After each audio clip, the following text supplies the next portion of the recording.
Hello everybody, while I've got some time on my hands I thought I'd show you a couple of questions that I'm always asked about on Willcox and Gibbs machines. What I've been doing is I've been getting the old scrap machines out of my shed and I've been rebuilding them, and one of the most common questions is the needles.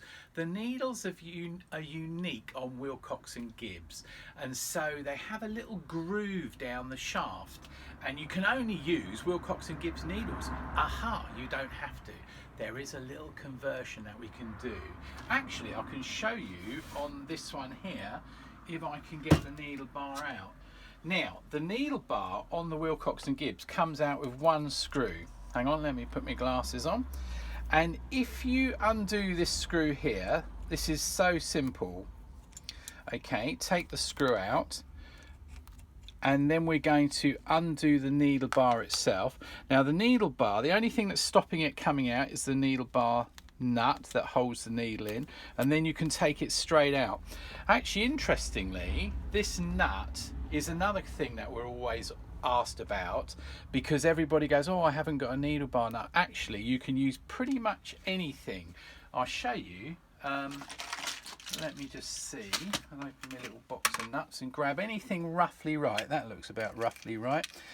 Because, let me just hold this up. Because that's tapered, pretty much any nut that fits over the end is going to wind up on there. So you can use pretty much any nut to tighten up the needle.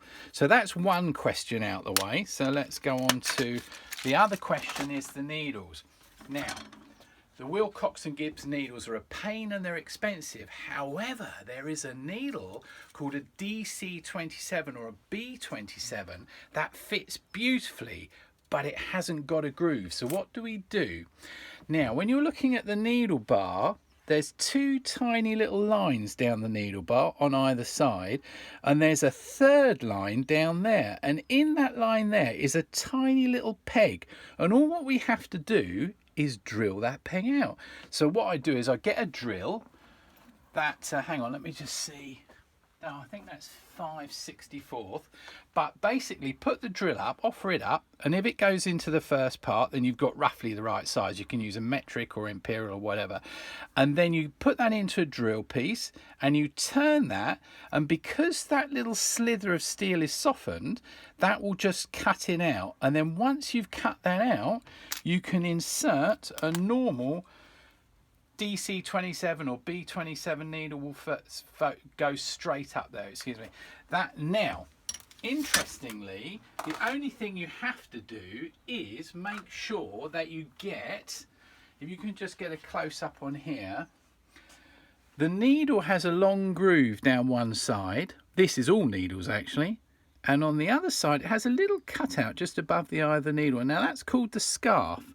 And the scarf is where the point of the hook goes into. And that point of the hook must be, the little scarf must be on the right and the long groove must be on the left.